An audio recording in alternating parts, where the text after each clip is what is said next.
कभी कभी जिंदगी में कुछ चीजें बहुत देर से समझ आती हैं। जब कोई चला जाता है तब हमें पता चलता है कि वो कितना जरूरी था।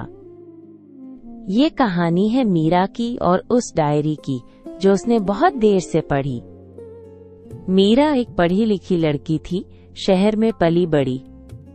जब उसकी शादी अर्जुन से हुई तो वो पहली बार पंजाब के एक छोटे से पिंड मजरा में आई।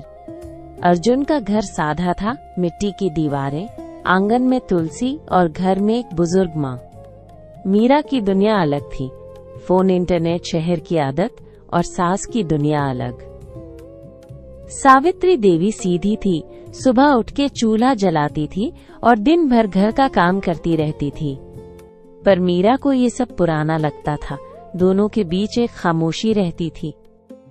सावित्री देवी रोज सुबह उठ के मीरा के लिए खाना बनाती थी, गरम रोटियां, दाल, अचार। पर मीरा कभी ढंग से खाती नहीं थी। मुझे भूख नहीं और फोन पे लग जाती। सावित्री देवी कुछ नहीं कहती थी, बस रोटी उठा लेती थी और वापस रख देती थी। एक दिन अर्जुन ने कहा, मीरा माँ तुमसे बात करना चाहती थी। मीरा ने फोन से नजर उठा के कहा, हाँ बाद में, अभी बिजी हूँ। सावित्री देवी ने सुन के अपना कमरा बंद कर लिया। मीरा ने कभी नोटिस नहीं किया। उसे लगता था सास को उनसे कोई खास मतलब नहीं।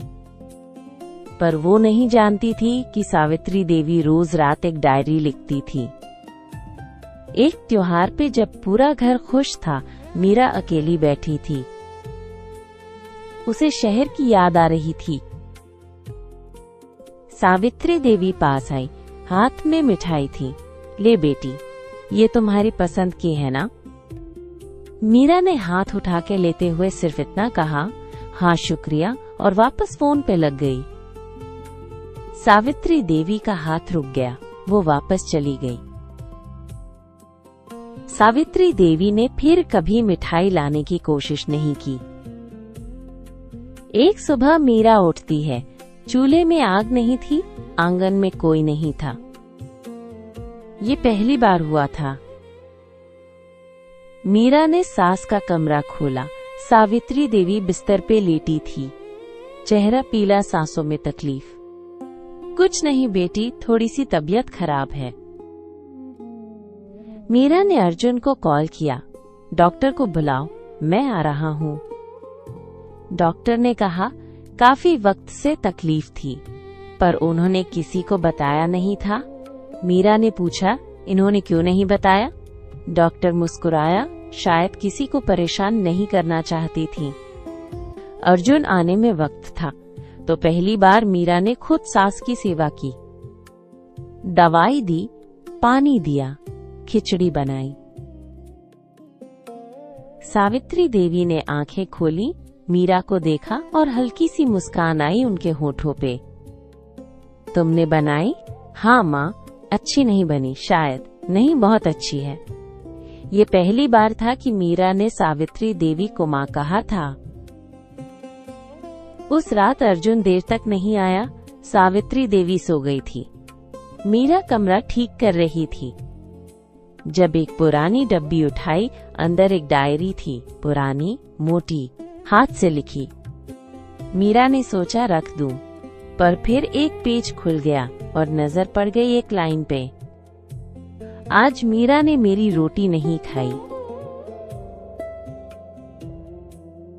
मीरा ने डायरी पढ़ी और जो उसने पढ़ा वो सोच भी नहीं सकती थी।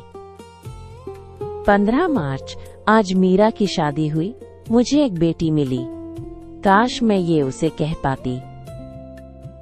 मीरा को दाल में नमक कम लगता है, कल से मैं थोड़ा ज्यादा डालूंगी। मैं मिठाई लाई पर वो बिजी थी। कोई बात नहीं, कल फिर लाऊंगी। वो मेरी बहू नहीं, मेरी बेटी है। मेरी तबीयत ठीक नहीं, पर किसी को बताना नहीं, मीरा परेशान हो जाएगी। काश मैं बता पाती, काश वो जानती। मीरा के हाथ कांप रहे थे। डायरी सीने से लगा ली और रो पड़ी। माँ मुझे माफ कर दो। वो सास के पास गई, उनका हाथ थामा। सावित्री देवी सो रही थी, पर उनके चेहरे पे एक सुकून था। मैं जानती हूँ अब, और मैं कभी दूर नहीं जाऊंगी, कभी नहीं।